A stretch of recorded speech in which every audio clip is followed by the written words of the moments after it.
Good morning बच्चों। Last class में हम लोगों ने सॉलिड्स के कुछ बेसिक पढ़े थे बेटा, कि सॉलिड स्टेट में सॉलिड्स क्या होते हैं, सॉलिड्स की प्रॉपर्टीज़ क्या होती हैं, क्रिस्टलाइन सॉलिड्स क्या होते हैं, एमॉर्फस सॉलिड्स क्या होते हैं, ये मैंने आपको बताया था। आइए, सबसे लास्ट में हमने एक हेडिंग डाली थी आइसोट्रॉपी एंड एनाइसोट्रॉपी। क्या ज़रूरत है, क्यों ज़रूरत है, ये थोड़ी देर में बताऊंगा। पहले इनके मतलब जानना चाहता हूँ कि आइसोट्रॉपी और एनाइसोट्रॉपी का मतलब क्या होता है। देखिए, जहां तक इस वर्ड आइसो का सवाल है तो आइसो का मतलब ही होता है सेम। क्या मतलब होता है आइसो का? It is same. और यदि वो एनाइसो हो गया है, आइसो से क्या हो गया है? एनाइसो, तो अपन बोल देंगे सेम की जगह डिफरेंट। तो फिलहाल तो अपन सेम से मिलते हैं बेटा, डिफरेंट से बाद में बात करेंगे। तो what is the mean of same? तो कहता क्या है? When a substance same. आइए अब इसको डिफाइन कर लेता हूं आगे। कहता क्या है? व्हेन ए सब्सटेंस, हम सॉलिड के बारे में पढ़ रहे हैं तो सॉलिड ही देखेंगे। When a substance have, iso यानी सेम, फिजिकल और मैकेनिकल प्रॉपर्टीज,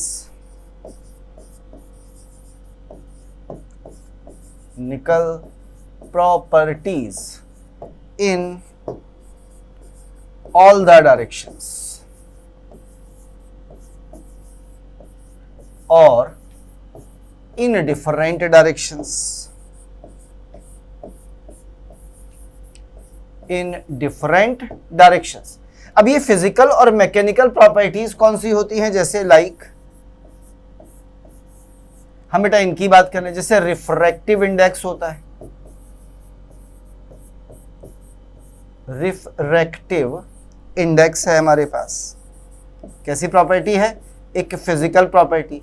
जैसे टेंसाइल स्ट्रेंथ है, मजबूती जिसे कहते हैं, फोर्स लगा के चेक करते, गोली मारा नहीं टूटा, कितनी टेंसाइल स्ट्रेंथ बहुत हाई है। मैकेनिकल प्रॉपर्टी है ये टेंसाइल स्ट्रेंथ। या और देख लो एक आध, कंडक्टिविटी है, इलेक्ट्रिसिटी कंडक्ट होना, कंडक्टिविटी एक्सेट्रा। तो कहते हैं when a substance have same physical और mechanical properties in all the direction और in different direction, like refractive index है, टेंसाइल स्ट्रेंथ है, उसकी कंडक्टिविटी है, ये सारी प्रॉपर्टी यदि डिफरेंट डायरेक्शंस में कैसी हो जाए? सेम हो जाए, तो substance is said to be isotropic, property is called isotropic. अब व्हाट इज द मीन? अलग अलग डायरेक्शन में सेम होना, इसका मतलब क्या है एक्चुअली? तो आइए मैं आपको मतलब दिखाता हूं। जैसे सपोज करिए ये हमारे पास कोई सॉलिड मटेरियल था, क्लियर है? अब मैं इसमें डिफरेंट डायरेक्शन में मूव करता हूं। मैं यहां से इस तरफ गया तो ये जो प्रॉपर्टीज थी, रिफ्रैक्टिव इंडेक्स वगैरह, कैसी दिखी? सेम।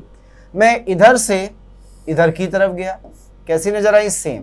मैं इस एक्सिस पे चला गया, कैसी मिल रही है? सेम। मैं इधर चला गया, कैसी मिल रही है? सेम। मैं इधर चला गया, कैसी मिल रही है? सेम। यानी properties are same in any direction. ये जो प्रॉपर्टी है वो हर डायरेक्शन में सेम है, सेम प्रॉपर्टी। इसका मतलब यह है कि जितना रिफ्रैक्टिव इंडेक्स इस डायरेक्शन में है उतना इस डायरेक्शन में है, जितनी टेंसाइल स्ट्रेंथ इधर है उतनी इस डायरेक्शन में है। तो हम कहेंगे ये सॉलिड कैसा है? Isotropic solid. कैसा सॉलिड है बेटा? Isotropic solid. आइसोट्रॉपी क्यों पाई जाती है ये बाद का मैटर है, इसे हम बाद में पढ़ेंगे। अब इस पे आ जा, एनाइसो का मतलब क्या हो गया? सीधी सी बात है भैया, different properties in all directions or in different directions और in different directions, यानी अलग अलग डायरेक्शन में कैसी प्रॉपर्टीज हो? अलग अलग। आइए इसको भी समझ के देखते हैं कि अलग अलग प्रॉपर्टी से क्या मतलब है। मैंने फिर से एक मटेरियल ले लिया बेटा, ये रहा आपके सामने। अब देखिए मैं इसकी प्रॉपर्टी देखता हूं। मैं इस पॉइंट से इधर गया तो इसकी कुछ प्रॉपर्टी मिली, वट एवर द प्रॉपर्टी, जो भी मिली, जैसी भी मिली, कोई प्रॉपर्टी मैंने इधर चेक की। अब मैंने क्या किया बेटा? मैंने अपनी डायरेक्शन को बदला। मैं इस तरफ गया तो प्रॉपर्टी कैसी हो गई, डिफरेंट प्रॉपर्टीज हो गई। यानी इस डायरेक्शन में प्रॉपर्टीज अलग है, इस डायरेक्शन में प्रॉपर्टीज अलग है। मैंने सोचा और किसी डायरेक्शन में भी चल के देख लेते हैं भैया। मैं इस डायरेक्शन में गया, लीजिए, तो प्रॉपर्टी एक बार फिर से फर्दर डिफरेंट प्रॉपर्टी। यानी क्या मतलब है, इस डायरेक्शन की प्रॉपर्टी अलग है, इस डायरेक्शन की प्रॉपर्टी अलग है, इस डायरेक्शन की प्रॉपर्टी अलग है, तो हम कहेंगे हमारा ये जो सब्सटेंस है या सॉलिड है ये कैसा है बेटा, एनाइसोट्रॉपिक। तो क्या कहता है, फिर से सुनिएगा, आइसोट्रॉपी का मतलब होता है when properties of a substance, जब किसी सब्सटेंस की प्रॉपर्टीज सेम है, physical and mechanical properties are same in all the direction और इन डिफरेंट डायरेक्शन, तो हम कहेंगे वो आइसोट्रॉपिक सॉलिड है। एग्जांपल मैंने आपको बताया, जैसे कौन रिफ्रैक्टिव इंडेक्स है, टेंसाइल स्ट्रेंथ है, यदि ये सारी प्रॉपर्टीज देखी जाए और हर डायरेक्शन में सेम आए तो हम कहेंगे आइसोट्रॉपिक सॉलिड है, और हर डायरेक्शन में ये प्रॉपर्टी बदल जाए तो हम कहेंगे एनाइसोट्रॉपिक सॉलिड है। तो इसे कहते हैं बेटा आइसोट्रॉपी एंड एनाइसोट्रॉपी। अब सर ऐसा क्यों होता है, आइए इसे समझने की कोशिश करते हैं। और इसे समझने के लिए हमें यह देखना पड़ता है जो हम पढ़ के आए। क्या बोलते हैं, ध्यान से सुनिएगा। कह रहा है जो क्रिस्टलाइन सॉलिड्स, पीछे पढ़ा है ना हमने, क्रिस्टलाइन सॉलिड्स, जो क्रिस्टलाइन सॉलिड्स हैं वो कैसे हैं, anisotropic. Anisotropic solid, anisotropic solid. Anisotropic solid का मतलब क्या है भैया, इसका मतलब यह है कि डिफरेंट डायरेक्शन में डिफरेंट प्रॉपर्टीज। सर ऐसा क्यों होता है, आइए समझते हैं इसको बना के। जैसे सपोज करिए मैंने क्रिस्टलाइन सॉलिड दिया Na+Cl-, Na+Cl-,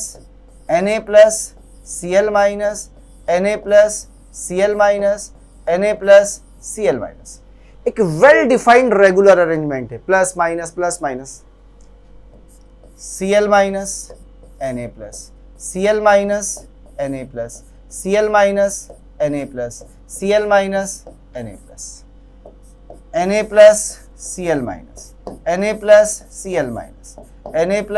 Na+Cl-, Na+Cl-,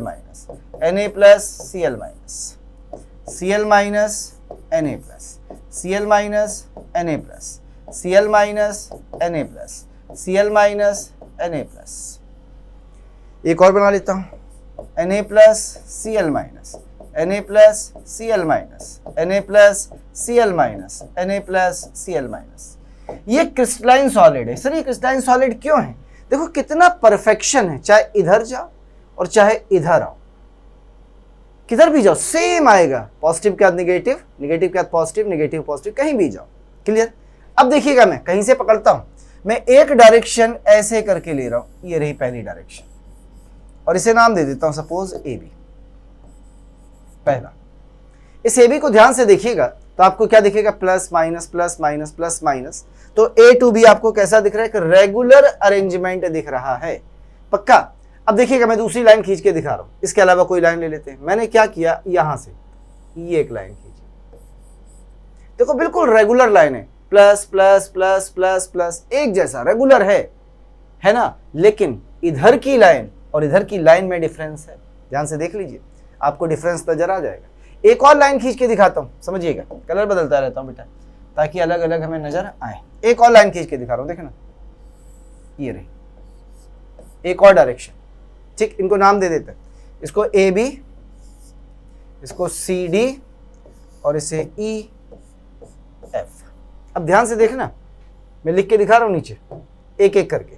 यदि आप AB से जाएं, AB, तो आपको एक रेगुलर पैटर्न मिल रहा है ना बेटा, एक रेगुलर पैटर्न है, चेक कर लीजिए, प्लस माइनस ऐसे करके। आप C से D में जाइए, आपको रेगुलर पैटर्न मिल रहा है ना, पर क्या सेम रेगुलर पैटर्न मिल रहा है जो ग्रीन वाले में, नहीं, डिफरेंट रेगुलर पैटर्न। तो इसका मतलब इधर की प्रॉपर्टीज अलग होंगी, इधर की प्रॉपर्टीज अलग होंगी। क्यों अलग अलग है बेटा, क्योंकि पैटर्न्स दोनों साइड के डिफरेंट है। बिल्कुल इसी तरह से यदि मैं ई से एफ में जाऊं तो देखिए पैटर्न कैसा है, फिर से रेगुलर है, it is a regular pattern. पर एक खास बात है ना कि ये तीनों पैटर्न्स यदि देखे जाएं ये आपस में कैसे हैं, different with respect to each other. यदि इन्हें एक दूसरे के रेस्पेक्ट में देखें तो ये आपको कैसे नजर आ रहे हैं, डिफरेंट। यानी इस डायरेक्शन का पैटर्न अलग है, इस डायरेक्शन का पैटर्न अलग है, इस डायरेक्शन का अलग है रेगुलर पर अलग अलग है, तो प्रॉपर्टीज कैसी हो जाएंगी, डिफरेंट हो जाएंगी। और यदि बेटा प्रॉपर्टी डिफरेंट हो जाएंगी तो आपका सॉलिड कैसा हो जाएगा, एनाइसोट्रॉपिक हो जाएगा। लेकिन जब यही बात हम किसमें करते हैं, जब इसी बात को हम कर देते हैं बेटा किसमें, एमॉर्फस सॉलिड, एमॉर्फस सॉलिड्स। जब हम इनकी बात करते हैं तो हम बोलते हैं कि जो एमॉर्फस सॉलिड्स है बेटा ये नेचर में कैसे हैं, आइसोट्रॉपिक। नेचर में कैसे हैं, आइसोट्रॉपिक सॉलिड्स। आइसोट्रॉपिक क्यों है, इसमें हर डायरेक्शन में प्रॉपर्टीज सेम है। क्यों सेम है हर डायरेक्शन में, आइए इसको भी समझने की थोड़ी सी कोशिश कर ली जाए कि आखिर इसमें अलग अलग क्यों नहीं। आइए इसे भी बना लेते हैं, ठीक है ना। सेम कलर से बनाओ, नहीं चलिए रेड कलर से, या चलो सेम कलर से ही बना देता हूं, थोड़ा साफ दिखता है। देखिएगा plus minus minus plus minus plus plus ऐसे लगा दिया मैंने। कहते सर ये कैसे लगा, इर्रेगुलर है ना, कहीं माइनस कहीं प्लस, समझ ही नहीं आया, बस लगा दिया। फिर से आ जाए, minus minus plus minus plus plus minus. फिर से आ जाए, plus plus minus plus minus minus plus. फिर से आ जाए, minus plus minus plus plus plus minus. ये इर्रेगुलर अरेंजमेंट है, पता ही नहीं, माइनस के इधर जाओगे तो माइनस आगे, इधर जाओगे तो प्लस आगे, कुछ पता नहीं, इधर जाओगे तो माइनस, कुछ नहीं पता, कोई रेगुलर अरेंजमेंट नहीं। सेम काम मैं इसमें ही करूंगा, देखना बिल्कुल सेम वर्क, ध्यान से देखिएगा। मैंने एक लाइन सपोज करिए ऐसे खींची, नजर आई, पैटर्न देख, प्लस प्लस माइनस प्लस, फिर 2 माइनस 1 प्लस। क्या रेगुलर पैटर्न है, नहीं इर्रेगुलर पैटर्न है, रहने देते।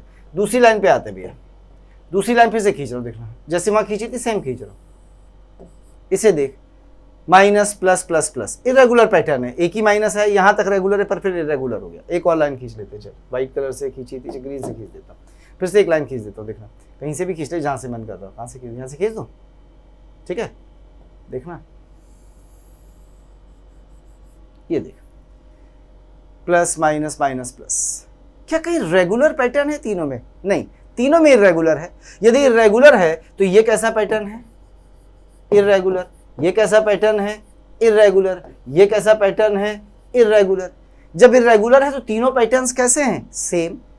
तीनों इरेगुलर, तीनों पैटर्न्स कैसे हैं, same, assume to be same, सब तरफ इरेगुलरिटी है, मान लिया सेम है, तो हम बोल देंगे कि हर तरफ पैटर्न इरेगुलर है, यानी हर तरफ का जो ओवरऑल पैटर्न है वो सेम, इरेगुलर इरेगुलर सेम है, इरेगुलर है सारे के सारे इरेगुलर हैं, तो अलग अलग डायरेक्शन की प्रॉपर्टीज भी कैसी हो जाएंगी, इरेगुलर हो जाएंगी, यानी सेम हो जाएंगी। तो ये बन जाता है कैसा, आइसोट्रॉपिक। तो ये एज्यूम कर लिया जाता है कि इधर भी इरेगुलर, इधर भी इरेगुलर, इधर भी रैंडम है, इधर भी रैंडम है, इधर भी रैंडम है, सब तरफ रैंडम है, तो प्रॉपर्टीज विल बी सेम। यहाँ पे देखिए, यहाँ रैंडम नहीं थे, यहाँ किसी भी डायरेक्शन में रैंडम नहीं थे बेटा, इसीलिए प्रॉपर्टीज कैसी हो गई थी, डिफरेंट, क्योंकि इधर एक अलग पैटर्न था, इधर एक अलग पैटर्न था, इधर एक अलग पैटर्न था। लेकिन यहाँ पे समस्या ये आ रही है कि देखो, मैं तुम्हें एक आध चीज और ऐसे बना के दिखा देता हूँ, शायद और समझ में आ जाएगा। पैटर्न सभी रेगुलर है, देखिएगा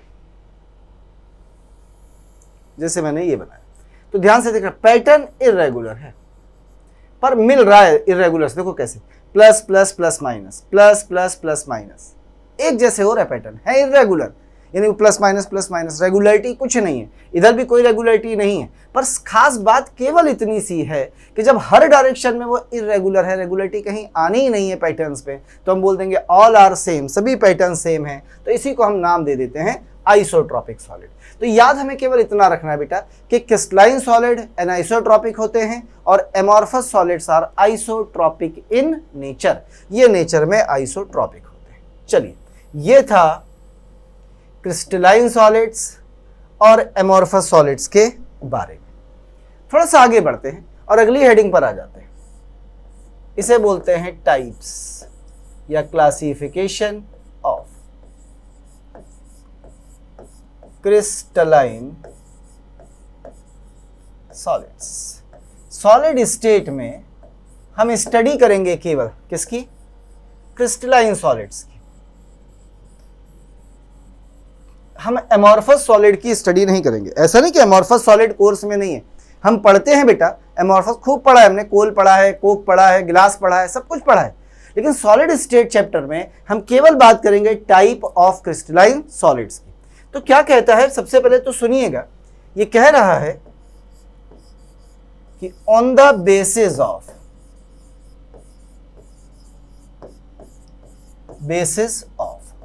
नेचर ऑफ कंस्टिट्यूएंट पार्टिकल्स। पहले नंबर पर एक वर्ड आ रहा है, क्या आ रहा है? Constituent particle. मैं जरा इसको चाहता हूं किसी दूसरे कलर से लिखना, तो मैं इसे व्हाइट से लिख देता हूं। Nature of constituent particles, CPs. क्या बोल रहा हूं? Constituent particles. And force of attraction, इसका भी कलर बदल रहा हूं, and force of attraction between them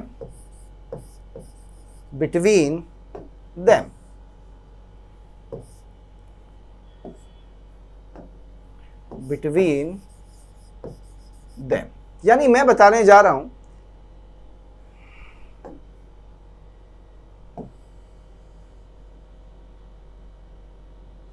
थोड़ा सा और बड़ा कर दो बस। चलिए, यानी मैं आपको बताने जा रहा हूं on the basis of nature of constituent particles कैसे हैं और उनके बीच फोर्स ऑफ अट्रैक्शन कैसा है बिटवीन देम। हम इस बिहाफ पर डिसाइड करते हैं 4 तरह के different kind of crystalline solids.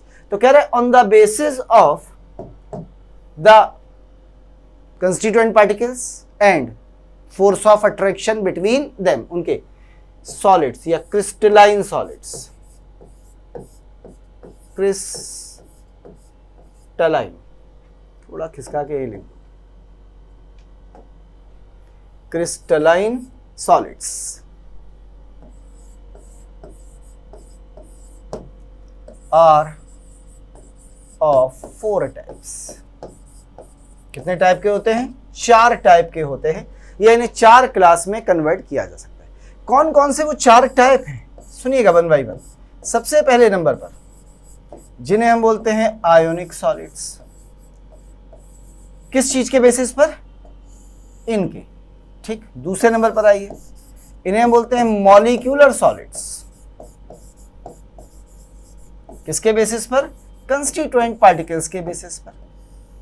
तीसरे नंबर पर आइए, इन्हें हम बोलते हैं नेटवर्क कोवैलेंट या कोवैलेंट सॉलिड्स। किसके बेसिस पर? कंस्टिट्यूएंट पार्टिकल्स के बेसिस पर। और सबसे लास्ट में आइए, इन्हें हम बोलते हैं मेटालिक सॉलिड्स। किसके बेसिस पर? Constituent particles and force of attraction के बेसिस पर। कैसे हम इन्हें अलग अलग करते हैं? यदि हम आयनिक सॉलिड की बात करें तो इनके कंस्टिट्यूएंट पार्टिकल्स होते हैं बेटा अपोजिटली चार्ज्ड आयंस, जैसे Na+Cl-, ठीक। यदि हम मॉलिक्यूलर सॉलिड्स की बात करें तो इसमें पाए जाते हैं मॉलिक्यूल्स, यही इसका क्या है? कंस्टिट्यूएंट पार्टिकल, ठीक। यदि हम कोवैलेंट सॉलिड्स की बात करें तो इसमें एटम्स बेसिकली होते हैं कंस्टिट्यूएंट पार्टिकल। और यदि हम मेटेलिक सॉलिड्स की बात करें तो इसमें 2 हैं एक साथ, एक जिन्हें बोलते हैं metallic kernels and core electrons. अब ये कर्नेल्स क्या होते हैं, कोर इलेक्ट्रॉन्स, ये सब हमें सीखना है, ठीक है। तो मैंने ये क्या बताया है, कंस्टिट्यूएंट पार्टिकल, यानी अलग अलग टाइप के पार्टिकल्स हैं कंस्टिट्यूएंट पार्टिकल, तो अलग अलग 4 टाइप के सॉलिड्स। अब इनके बीच फोर्स ऑफ अट्रैक्शन कैसा है, तो एक काम करते हैं, थोड़ा सा हम लोग कंस्टिट्यूएंट पार्टिकल्स और थोड़ा सा फोर्स ऑफ अट्रैक्शन के बारे में जान लेते हैं। इन्हें जानने के बाद हम इन आयनिक, मॉलिक्यूलर, कोवेलेंट और मेटेलिक सॉलिड्स को फिर से देख लेंगे दोबारा से। तो मैं 2 चीजें उठा रहा हूं सबसे पहले, एक वो व्हाइट वाले जिन्हें मैंने क्या नाम दिया था बेटा, क्या नाम दिया था इन्हें, कंस्टिट्यूएंट पार्टिकल्स, सीपीएस।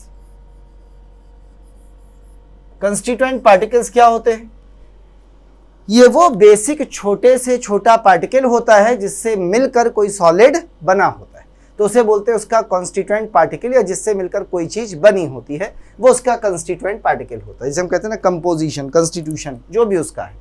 आइए खेलते हैं। ये कंस्टिट्यूएंट पार्टिकल्स के बारे में अभी अभी मैंने आपको बताया। सबसे पहले नंबर पर ये कंस्टिट्यूएंट पार्टिकल्स क्या हो सकता है, एटम्स हो सकते हैं, सीधे सीधे direct atoms are constituent particles. जैसे फॉर एग्जांपल समझने के लिए देखिए कि यदि मुझे डायमंड बनाना हो, क्या बनाना हो बेटा, डायमंड, ये रहा, यदि मुझे डायमंड बनाना हो तो इसके कंस्टिट्यूएंट पार्टिकल्स देखिएगा कैसे बनाते हैं, ये रहा कार्बन, टेट्राहेड्रल ऐसे करके, और यहाँ पर भी कार्बन, यहाँ पर भी कार्बन, यहाँ पर भी कार्बन, यहाँ पर भी, फिर आगे बढ़ जाएंगे इसी टेट्राहेड्रल में, तो ये जो बॉन्ड मैंने फ्री किए हैं इनसे भी कौन जुड़ेगा बेटा, फिर से कार्बन जुड़ेंगे।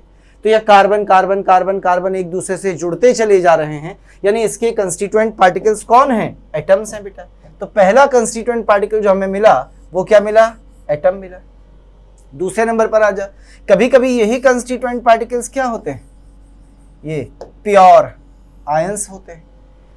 क्या होते हैं, आयंस होते हैं। आयंस किस में पाए जाएंगे, जैसे एग्जाम्पल इसका भी ले लेते हैं, उसने आपको एग्जाम्पल दिया है, सपोज करिए NaCl, Na plus Cl minus, Na plus Cl minus, ये ढेर सारे Na प्लस और Cl माइनस एक दूसरे से क्या हैं, जुड़े हुए हैं, किसमें, NaCl में।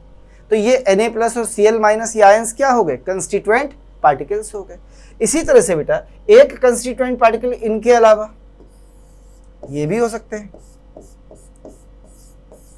मॉलिक्यूल्स, और से डिस्क्रीट यानी अलग अलग मॉलिक्यूल्स होंगे, एक मॉलिक्यूल नहीं होगा, ढेर सारे मॉलिक्यूल होंगे। जैसे फॉर एग्जांपल मॉलिक्यूल्स कैसे होते हैं कंस्टिट्यूएंट पार्टिकल, जरा ध्यान से समझना। यदि आपके पास ये आयोडीन सॉलिड है, ये रहा, तो इस आयोडीन सॉलिड के अंदर ना एक I2 नहीं होगा, ये पहला आयोडीन सॉलिड, ये दूसरा आयोडीन सॉलिड, ये तीसरा आयोडीन, ये चौथा, ढेर सारे आयोडीन ऐसे जुड़े होंगे। या जैसे मैं मॉलिक्यूल्स पे बात करूं, सपोज करिए आपके पास क्या है, आइस है, व्हाट इज हियर, आइस। तो आइस में कौन होगा, मॉलिक्यूल, किसका, वाटर का, ये रहा एक मॉलिक्यूल, और इससे कौन जुड़ा होगा, दूसरा मॉलिक्यूल वाटर का, कौन जुड़ा होगा, तीसरा मॉलिक्यूल वाटर का, कौन जुड़ा होगा, चौथा मॉलिक्यूल वाटर का। ऐसे ढेर सारे वाटर के मॉलिक्यूल जुड़े होंगे, तो इसका जो कंस्टिट्यूएंट पार्टिकल कहलाएगा वो क्या कहलाएंगे, ये डिस्क्रीट, डिफरेंट, अलग अलग, डिफरेंट का मतलब नेचर से नहीं, अलग अलग, ये डिस्क्रीट मॉलिक्यूल्स जो हैं ये हैं बेटा कंस्टिट्यूएंट पार्टिकल्स। यानी हमारे पास 3 तरह के कंस्टिट्यूएंट पार्टिकल्स हैं जो आपको नजर आ रहे होंगे। हालांकि इनके अलावा एक मेटल कर्नेल्स भी होते हैं, उन्हें मैं आगे लाऊंगा, वो क्या है। फिलहाल आपके सामने 3 तरह के कंस्टिट्यूएंट पार्टिकल्स हैं जो आपको नजर आ रहे होंगे। कोई डाउट हो इनमें से किसी भी कंस्टिट्यूएंट पार्टिकल में, तो कंस्टिट्यूएंट पार्टिकल एटम्स हो सकते हैं, जैसे डायमंड सॉलिड में है, ग्रेफाइट सॉलिड में है, ठीक। आयंस हो सकते हैं, जैसे NaCl में होते हैं, कैल्शियम फ्लोराइड में होते हैं। मॉलिक्यूल्स हो सकते हैं, जैसे सॉलिड आयोडीन है, आइस है यानी सॉलिड H2O, आइस है, इसमें ढेर सारे H2O के मॉलिक्यूल आपस में क्या हैं, एसोसिएट हैं, जुड़े हुए हैं। तो मॉलिक्यूल्स आपस में जुड़े हुए हैं, क्लियर। तो ये हैं आपके कंस्टिट्यूएंट पार्टिकल्स। अब इन कंस्टिट्यूएंट पार्टिकल्स के बाद थोड़ा सा आगे बढ़ जाते हैं बेटा, हम बात करते हैं इन कंस्टिट्यूएंट पार्टिकल्स के बीच लगने वाले फोर्स ऑफ अट्रैक्शंस। कि फोर्स ऑफ अट्रैक्शंस हमने कौन कौन से सुने हैं या कौन कौन से पढ़े। आइए कुछ फोर्स ऑफ अट्रैक्शन की बात करते हैं, सुने सुने लगेंगे आपको। सबसे पहले नंबर पर जिसे मैं लेके आ रहा हूं, नाम कुछ जाना जाना सा लगेगा, इसे कहते हैं ना इलेक्ट्रोस्टैटिक। इलेक्ट्रोस्टैटिक और कुछ लोग इसे कूलाम्बिक फोर्स ऑफ अट्रैक्शन भी कहते हैं। इट इज इलेक्ट्रोस्टैटिक और कूलाम्बिक फोर्स ऑफ अट्रैक्शन किसके बीच काम करता है? Between oppositely charged ions. किसके बीच काम करता है? बिटवीन अपोजिटली चार्ज्ड आयंस के बीच। यानी जहां भी आपको अपोजिटली चार्ज्ड आयंस दिखेंगे वह हमेशा बेटा ये फोर्स ऑफ अट्रैक्शन मौजूद होगा। कुछ इस टाइप से कि सपोज करिए ये आपके पास Na+ है और ये आपके पास Cl- है, तो इन दोनों के बीच इस तरीके से होता है ये force of attraction in all the directions, यानी कोई डेफिनेट डायरेक्शन नहीं है, ये हर डायरेक्शन में पाया जाता है। तो ये जो लाइनें नजर आ रही है ना बेटा, यही लाइनें हैं बेसिकली काहे की? फोर्स ऑफ अट्रैक्शन की। यही लाइनें हैं line of electrostatic force of attraction. तो ये पहला फोर्स ऑफ अट्रैक्शन है जिसे कहते हैं इलेक्ट्रोस्टैटिक और कूलाम्बिक फोर्स ऑफ अट्रैक्शन, एक स्ट्रॉन्ग फोर्स ऑफ अट्रैक्शन होता है। दूसरे नंबर पर आ जाते हैं इसके बाद सेकंड। आइए यदि हम सेकंड पर आए तो दूसरे नंबर पर हमारे पास फोर्स ऑफ अट्रैक्शन बड़ा ही कॉमन सा है। What is that? Van Waals force of attraction. इसकी बात करें, कहते हैं van der Waals force of attraction कैसा फोर्स ऑफ अट्रैक्शन होता है? एक वीक फोर्स ऑफ अट्रैक्शन। एक वीक फोर्स ऑफ अट्रैक्शन है। इसे मॉलिक्यूलर अट्रैक्शन भी कहा जाता है क्योंकि ये van der Waals force of attraction किसके बीच वर्क्स करता है? मॉलिक्यूल्स के बीच वर्क्स बिटवीन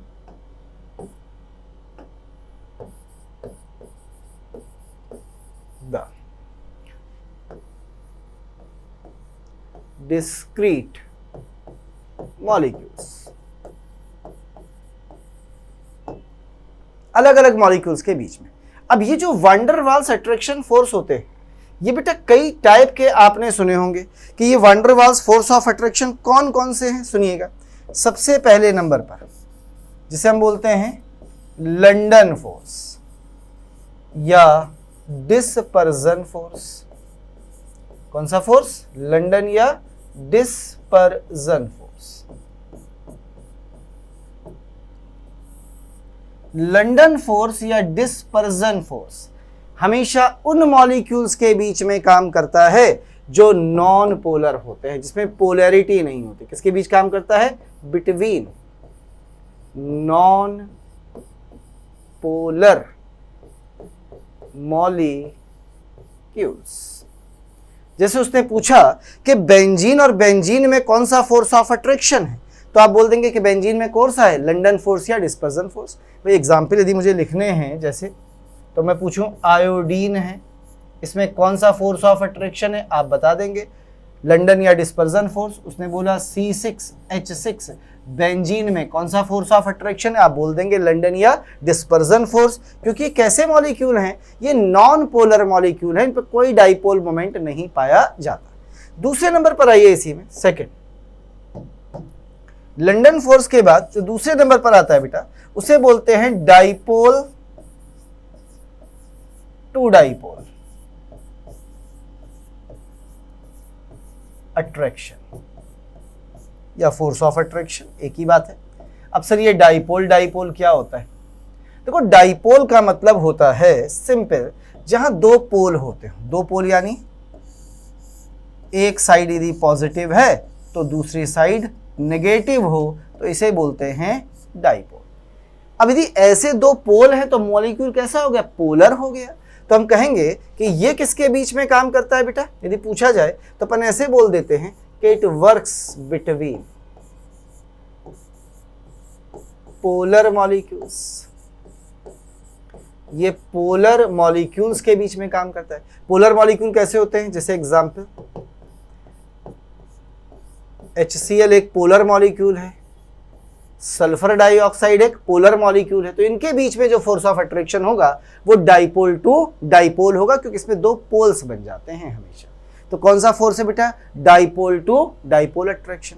तीसरे नंबर पर एक फोर्स हम और पढ़ते हैं, इसी में अंदर आता है हालांकि इसी के, कि डाइपोल टू डाइपोल के साथ एक स्ट्रॉन्ग फोर्स ऑफ अट्रैक्शन होता है जिसे बोलते हैं हाइड्रोजन बॉन्डिंग।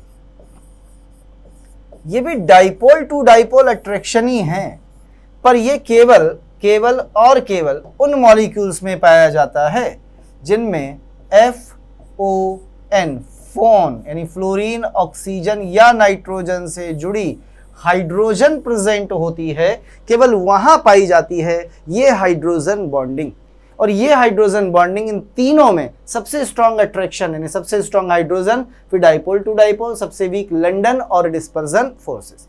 अब ये हाइड्रोजन बॉन्डिंग आपको कहां मिल सकती है? देखिए, ये हाइड्रोजन बॉन्डिंग बेटा आपको देखने को मिल सकती है एग्जाम्पल आइस में, जब H2O सॉलिड होगा, क्योंकि O से जुड़ा H है तो हाइड्रोजन बॉन्डिंग होगी। ये हाइड्रोजन बॉन्डिंग आपको दिख सकती है किसमें? अमोनिया में, क्योंकि N से जुड़ा H है तो यहाँ पे आपको दिखेगा। इसी तरह से बेटा बोरिक एसिड होता है ना, H3BO3, इसमें भी हाइड्रोजन बॉन्डिंग पाई जाती हैं। तो ये सारे के सारे क्या है? Hydrogen bonding. इनमें force of attraction hydrogen bonding है। अब ये हाइड्रोजन बॉन्डिंग सर काम कैसे करती है, तो आइए इसको जरूर दिखा देता हूं कि हाउ कुड इट वर्क। जैसे कोई एग्जाम्पल ले लें, सपोज करिए हमने इसे लिया, इट इज H.F।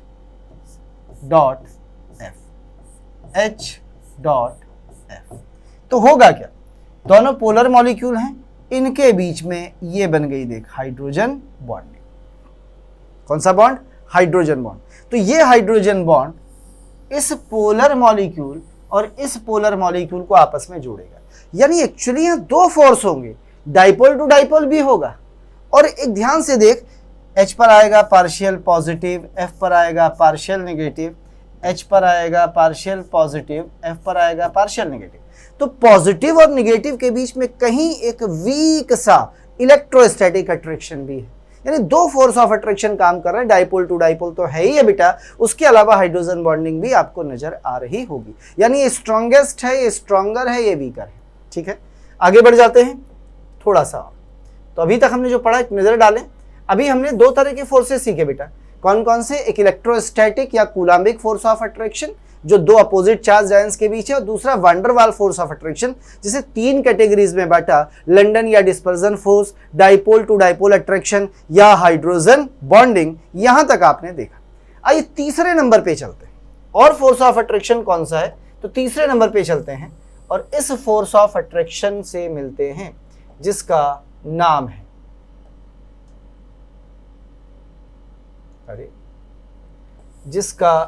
है, नेक्स्ट फोर्स ऑफ अट्रैक्शन पे आइए, और इस तीसरे फोर्स ऑफ अट्रैक्शन का नाम है ये, व्हाट इज इट?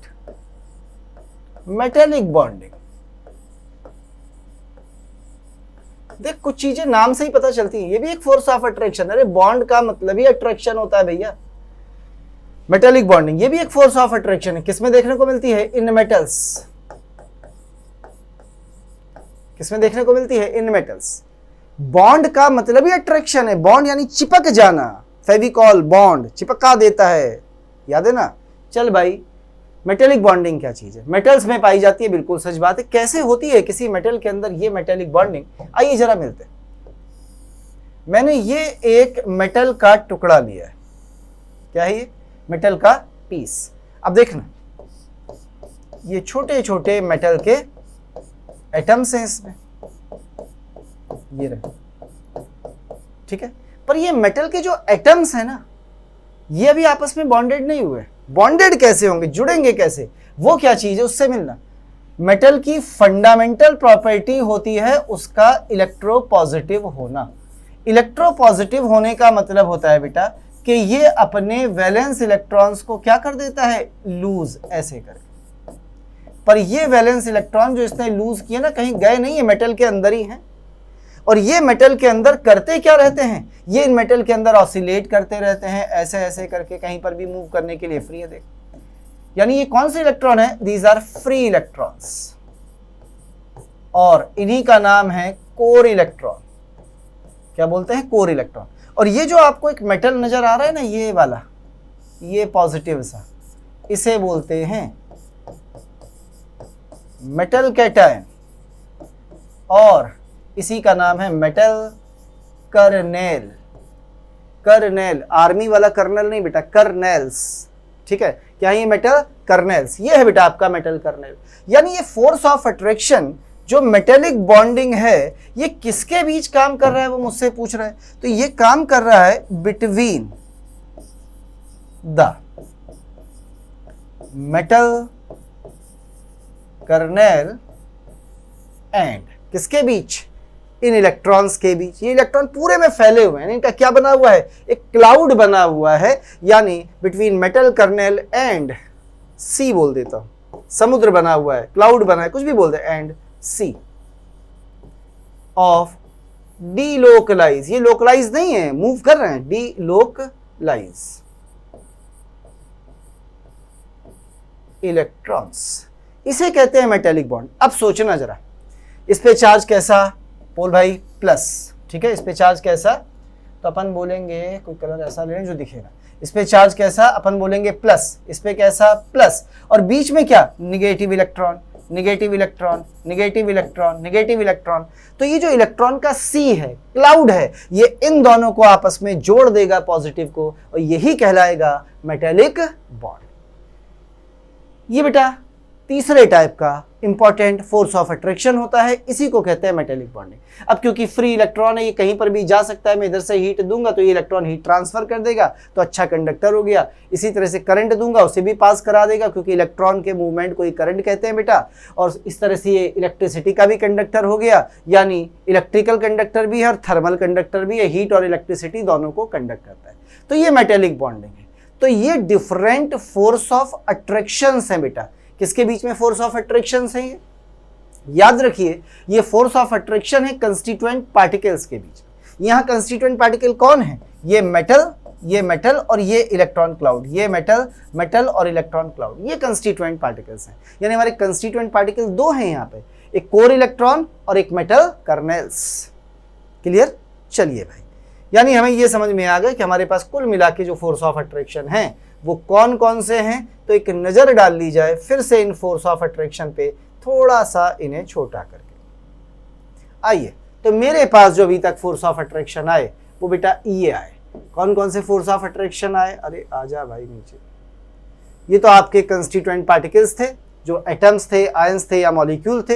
ये आपके डिफरेंट टाइप के फोर्स ऑफ अट्रैक्शन थे, जिन्हें आपने नाम दिया है इलेक्ट्रोस्टैटिक या कूलाम्बिक, दो चार्ज आयंस के बीच लगता है। Van der Waal force of attraction, ये डिस्क्रीट यानी दो मॉलिक्यूल, डिस्क्रीट मतलब दो अलग अलग 3, 4, 5, 6 मॉलिक्यूल्स के बीच में लगता है। तीन तरह का बताया, लंडन या dispersion force, dipole to dipole, एक डाइपोल टू इंड्यूस डाइपोल भी होता है, पर मैं उसे ले नहीं रहा हूं अभी। एक हाइड्रोजन बॉन्डिंग मैंने बताई, एक मैंने आपको बताया बेटा होता है मेटेलिक बॉन्डिंग। तो ये हैं force of attractions and constituent particles. अब आगे बढ़ते हैं, कहते हैं इन कंस्टिट्यूएंट पार्टिकल्स और इनके बीच लगने वाले फोर्स ऑफ अट्रैक्शन के बेसिस पर हमारे पास चार तरह के सॉलिड्स आए थे, और उन चार तरह के सॉलिड्स में जो सबसे पहला सॉलिड आया था उसे आपने नाम दिया था आयोनिक सॉलिड्स। सबसे पहले नंबर पर जो सॉलिड बेटा हमारे पास आया था उस सॉलिड को आपने नाम दिया था आयोनिक सॉलिड। तो आयोनिक सॉलिड किससे बना होगा, मेड अप ऑफ आयंस। किससे बना होगा बेटा, it is made up of oppositely charged ions, यानी हम इसको क्या नाम देंगे, आयनिक सॉलिड, क्योंकि आयन से बना हुआ है। अब जरा मैं देखना चाहता हूं इसमें एक एक चीज।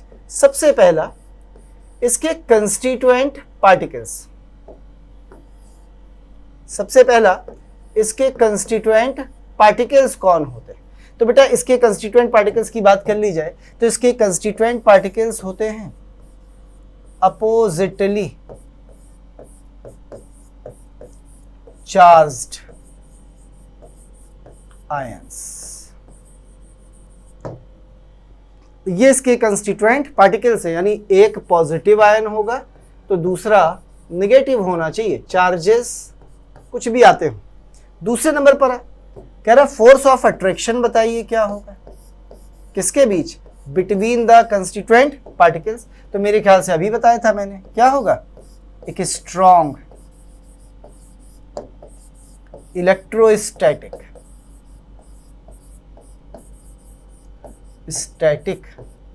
फोर्स ऑफ अट्रैक्शन, यानी इसमें एक strong electrostatic force of attraction होगा, और इसी फोर्स ऑफ अट्रैक्शन को हम नाम देते हैं और आयोनिक बॉन्ड, यानी दो आयंस जिस बॉन्ड से, जिस फोर्स से जुड़े हैं, वही फोर्स ऑफ अट्रैक्शन यहाँ क्या है? इलेक्ट्रोस्टैटिक फोर्स ऑफ अट्रैक्शन है, और या वही क्या है बेटा? एक आयनिक बॉन्ड है। इसी को आपने कूलाम्बिक फोर्स ऑफ अट्रैक्शन भी नाम दिया।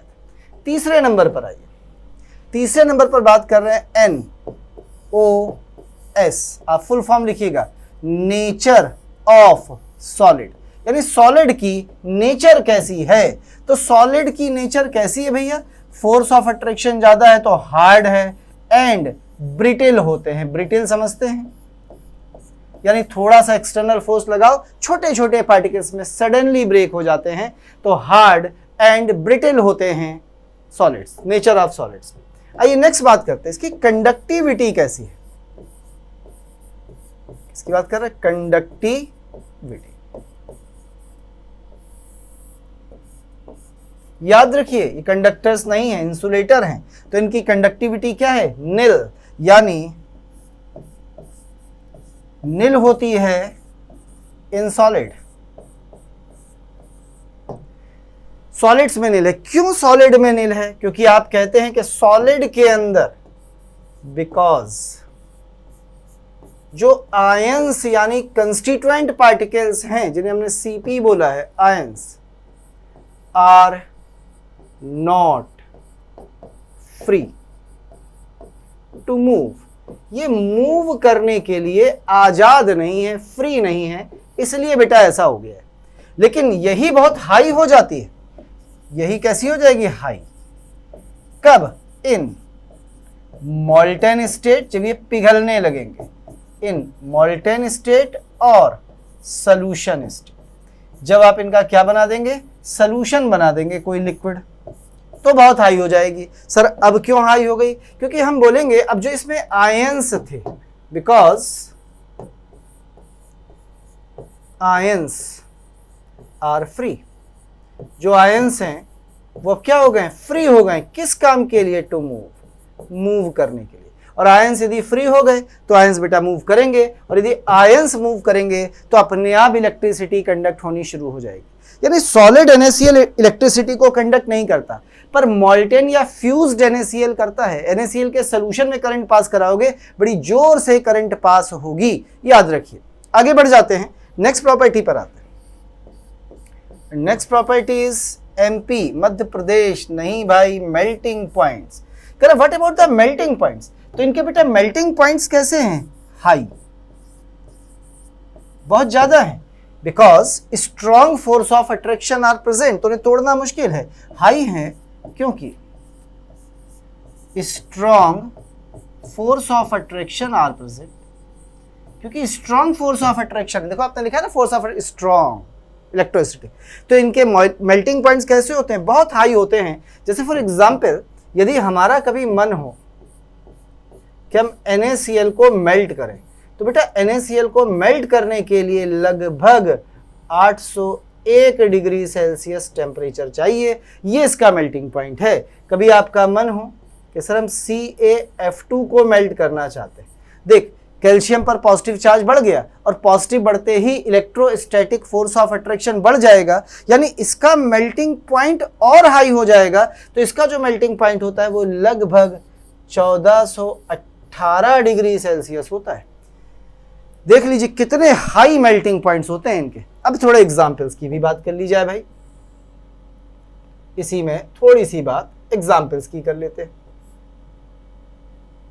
आ जाइए सबसे लास्ट में कुछ एग्जाम्पल ले लेते हैं इनके। एग्जाम्पल्स कौन कौन से हैं? यदि हम इनके एग्जाम्पल्स की बात करें बेटा, तो इनके ढेर सारे एग्जाम्पल्स आप ले सकते हैं। जैसे फॉर एग्जाम्पल आप NaCl को ही ले सकते हैं, एक आयनिक सॉलिड होता है। आप कैल्शियम फ्लोराइड को ले सकते हैं, एक आयनिक सॉलिड होता है। आप जिंक सल्फाइड को ले सकते हैं, एक आयनिक सॉलिड होता है। क्योंकि ये जो आयनिक सॉलिड्स हैं इनके एग्जाम्पल्स यदि हमें चाहिए तो एग्जाम्पल पहचानना बड़ा आसान होता है। ये actually these are made by, colour choose कर लूं कोई, कहते हैं actually these are made up of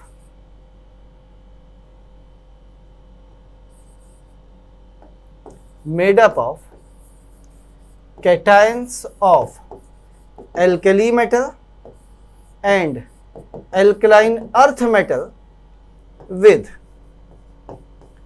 non metals। यानी जो एल्केली मेटल्स हैं या एल्कलाइन अर्थ मेटल्स हैं वो इन्हें बनाते हैं किसके साथ, नॉन मेटल के साथ। जैसे सोडियम ने बनाया क्लोराइड के साथ, कैल्शियम ने बनाया फ्लोराइड के साथ, कहते हैं तो आपने जिंक सल्फाइड, ऐसा थोड़ी का केवल यही है, पर जनरली इन्हीं के बने होते हैं विद नॉन मेटल्स नॉर्मली या यूजुअली। लीजिए, तो ये सबसे पहले सॉलिड्स हैं जिन्हें हमने क्या नाम दिया बेटा, आयनिक सॉलिड्स। ये रहे आपके सामने। तो आयनिक सॉलिड क्या है, जो बने हुए हैं अपोजिटली चार्ज्ड आयन से। इनके constituent particle oppositely charged ions हैं, प्लस माइनस इनके बीच strong coulombic force of attraction है।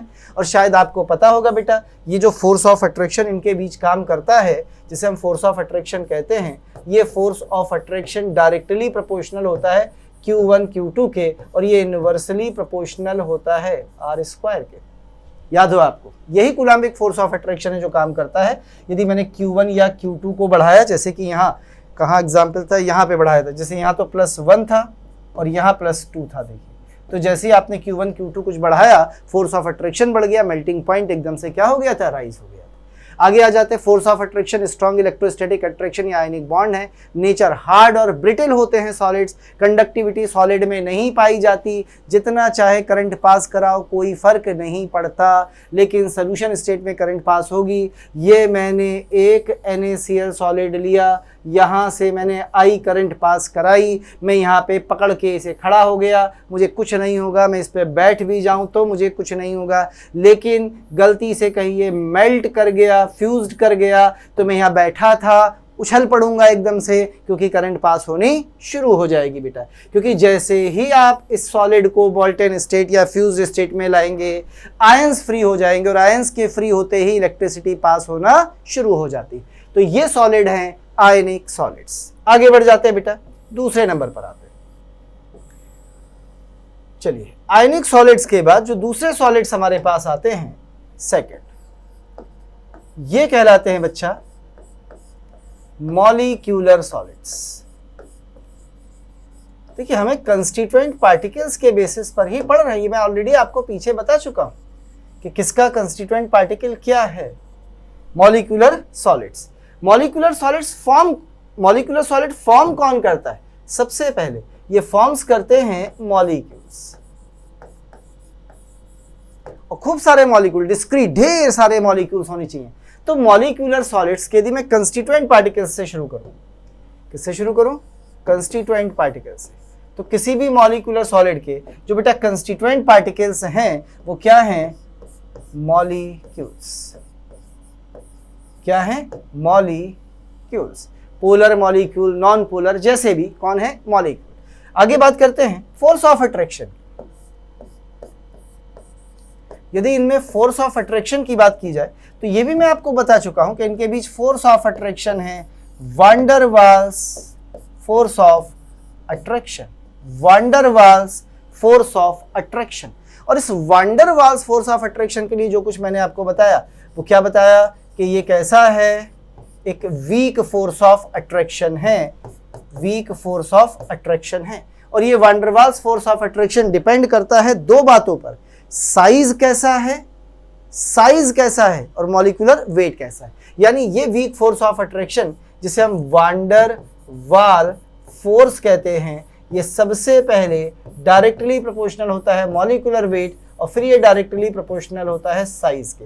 यानी जैसे जैसे साइज बढ़ेगा, मॉलिक्यूलर वेट बढ़ेगा, वान डर वाल्स अट्रैक्शन फोर्स बढ़ेगा। और ये वान डर वाल फोर्स ऑफ अट्रैक्शन, याद करिए, हमने 3 कैटेगरीज में डिवाइड किया था। कौन कौन सी थी, जरा याद करके बताइए। पहला, लंडन और डिस्पर्जन फोर्स, सबसे पहला। ये था पहला। अब ये फोर्स ऑफ अट्रैक्शन दिखा रहा हूं, किसके बीच काम कर रहा था, जरा याद करके बताइए, किसके बीच काम कर रहा था?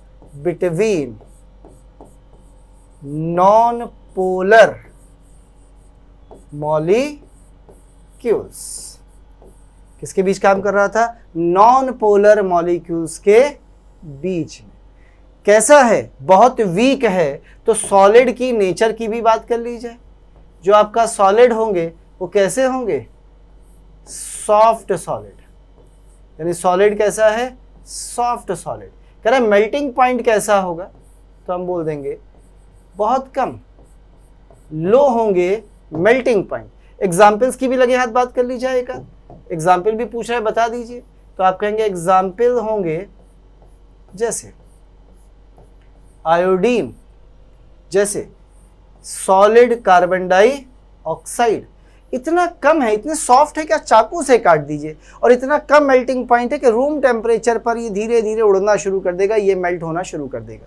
तो इनके मेल्टिंग पॉइंट्स कैसे हैं बेटा? बहुत लो होते हैं। इनमें लंडन फोर्सेस मौजूद हैं जो नॉन पोलर मॉलिक्यूल्स के मॉलिक्यूलर सॉलिड्स। इसी में थोड़ा सा आगे बढ़ जाते हैं बेटा, दूसरे नंबर पर आ जाते हैं इसी van der Waals force of attractions में। दूसरा आपने कौन सा बताया था लंडन फोर्स के अलावा? It is called dipole to dipole attraction. ये दूसरा था। Dipole to dipole attraction as compare to ऊपर वाले के थोड़ा स्ट्रॉन्गर होता है बेटा, ऊपर वाले से थोड़ा स्ट्रॉन्गर है। और किसके बीच काम कर रहा था ये? Between polar molecules. किसके बीच में बेटा? पोलर मॉलिक्यूल्स के बीच में। चलिए भाई, गलती से लाइट चली गई है। जैसी लाइट आती है I will continue the lecture, मैं इसे कंटिन्यू करूंगा। चलिए, लाइट आ गई है, काफ़ी लंबे समय तक लाइट नहीं रही। कंटिन्यू करते हैं बेटा, हम लोग यहीं पे थे। तो हम लोग मॉलिक्यूलर सॉलिड्स पढ़ रहे थे। मैंने आपको लंडन डिस्पर्जन फोर्सेस के बारे में बताया, किसके बीच लगता है। हम बात कर रहे थे dipole to dipole attraction force की। चलिए थोड़ा आगे बढ़ जाते हैं। कहते हैं ये जो dipole to dipole attraction force है, ये किसके बीच काम करता है? तो ये काम करता है बेटा बिटवीन पोलर मॉलिक्यूल। कैसे मॉलिक्यूल्स के बीच में? Polar molecules. पोलर मॉलिक्यूल्स का मतलब जिनका डाइपोल मोमेंट यानी म्यू की वैल्यू 0 ना हो, जबकि नॉन पोलर वो होते हैं जिनका डाइपोल मोमेंट यानी म्यू कितना होता है? 0। आगे आ जा बेटा। कह रहा what about the nature of solid? Nature of solid कैसी होगी? ये भी कैसे सॉलिड होते हैं? क्योंकि फोर्स ऑफ अट्रैक्शन वीक है तो ये सॉफ्ट सॉलिड है।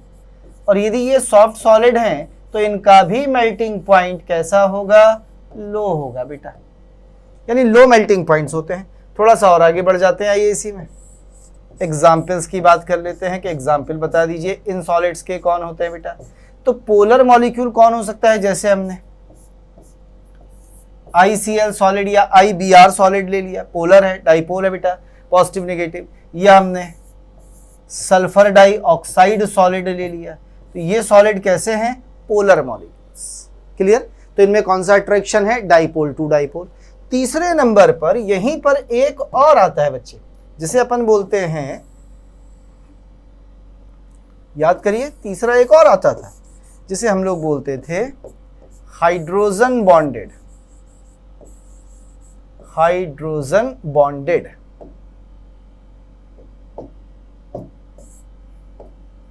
हाइड्रोजन बॉन्डेड, जिसमें क्या प्रेजेंट होती थी? Hydrogen bonding. क्या प्रेजेंट होगी बेटा? हम बोलेंगे हाइड्रोजन बॉन्डिंग इज प्रेजेंट।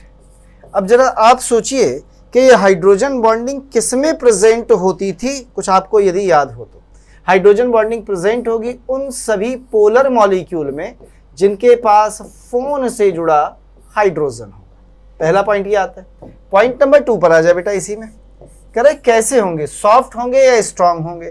तो देख, इस सॉफ्ट के कंपेयर में थोड़े स्ट्रांग होते हैं। बहुत स्ट्रांग तो नहीं बोलूंगा, यानी ये तो नहीं बोलूंगा कि बहुत हार्ड हैं, पर हाँ ऊपर वाले के कंपेयर में कैसे होते हैं? हार्डर होते हैं। यानी बहुत हार्ड ही लिख दूं, हार्डर और ज़्यादा लगे कहीं आपको। कैसे होते हैं बेटा? हार्ड होते हैं। हाँ, मेल्टिंग पॉइंट अब भी इनका कैसा है? लो ही है, यानी लो मेल्टिंग पॉइंट्स होते हैं। एग्जाम्पल चाहिए बेटा हमें इसके, एग्जाम्पल पर आ जाए। हाइड्रोजन बॉन्डिंग कहाँ पाई जाती है? जैसे आइस में मैंने आपको बताया था हाइड्रोजन बॉन्डिंग पाई जाती है। आइस के अलावा कहाँ मिलती है? एग्जाम्पल दिया था बेटा मैंने बोरिक एसिड में, H3BO3 में। मैंने आपको बताया था अमोनिया सॉलिड लिया जाए तो इस अमोनिया सॉलिड में भी क्या है? Hydrogen bonding. ये सब सॉलिड्स है बेटा। यानी कुल मिला के ये कौन से सॉलिड्स हैं? Molecular solids. तो यदि मैं सारे मॉलिक्यूलर सॉलिड्स को एक साथ लेके आऊं तो हमने ऐसे बोला है कि मॉलिक्यूलर सॉलिड्स के अंदर जो कंस्टिट्यूएंट पार्टिकल्स है वो मॉलिक्यूल्स हैं। Force of attraction van der Waals है जो एक वीक फोर्स है, मॉलिक्यूलर वेट और साइज पर डिपेंड करता है। आपने 3 पार्ट में बांटा, London forces, dipole to dipole and hydrogen bonded. ये सारे के सारे कैसे सॉलिड्स है बेटा? मॉलिक्यूलर सॉलिड्स होते हैं। अब यदि मैं कलेक्टिवली बात करूं, यहीं पे कलेक्टिवली मैं किसकी बात करूं? यहां पे मैं कलेक्टिवली बात करूं इन्हीं की, मेल्टिंग पॉइंट्स। सबसे पहले तो इनके मेल्टिंग पॉइंट्स कैसे होंगे? लो होंगे, पहली चीज। यदि हम बात करें यहीं पर इनकी कंडक्टिविटी की, तो हम कहेंगे दे आर पुअर कंडक्टर्स। कैसे होंगे बेटा? Very poor. कैसे होंगे? Very poor. और या कैसी होगी? निल, इन सॉलिड स्टेट। बहुत पुअर कंडक्टर है, इनकी कंडक्टिविटी कैसी है बेटा? निल होती है, थर्मल और इलेक्ट्रिकल कंडक्टिविटी। तो ये थे आपके मॉलिक्यूलर सॉलिड्स। तो हम लोगों ने सबसे पहले पढ़े बेटा आयनिक सॉलिड, फिर पढ़े मॉलिक्यूलर सॉलिड्स। आइए क्लास नंबर 3 पे चलते हैं। तीसरे नंबर पर जो सॉलिड्स आते हैं वो होते हैं कोवैलेंट सॉलिड्स और नेटवर्क सॉलिड्स। नेटवर्क क्यों कहते हैं अभी समझाता हूं। नेटवर्क सॉलिड्स या कुछ लोग इन्हें जेंट सॉलिड, जेंट यानी बड़े, जेंट सॉलिड्स भी कहते हैं क्योंकि बहुत बड़े बड़े होते हैं। बड़े बड़े होने से मतलब क्या है? यानी नंबर ऑफ पार्टिकल्स बहुत ज्यादा पाए जाते हैं इसमें। आइए कोवैलेंट एक एक करके इसकी भी सारी चीजें सीखते हैं। सबसे पहले बात करेंगे हम लोग कंस्टिट्यूएंट पार्टिकल्स की। तो बेटा इसके कंस्टिट्यूएंट पार्टिकल्स हमेशा याद रखिए क्या होते हैं? एटम्स होते हैं। ये एटम्स लगातार एक दूसरे से जुड़ते हैं। मैंने गलती से एक छोटा सा काम गलत कर दिया है, इसे सुधार दूं जरा। पहले कलर बदल दो। कंस्टिट्यूएंट पार्टिकल्स कौन है बेटा? एटम्स। अब बात कर रहे हैं फोर्स ऑफ अट्रैक्शन कौन सा है? Force of attraction. तो याद रखिए यहां जो फोर्स ऑफ अट्रैक्शन है वो क्या है जानते हैं? वो है नेटवर्क, जाल बड़ा सा ऑफ कोवैलेंट बॉन्ड्स, या हम ऐसे ही कह सकते हैं। और यहां पे जो फोर्स ऑफ अट्रैक्शन है वो है कॉन्टिन्यूअस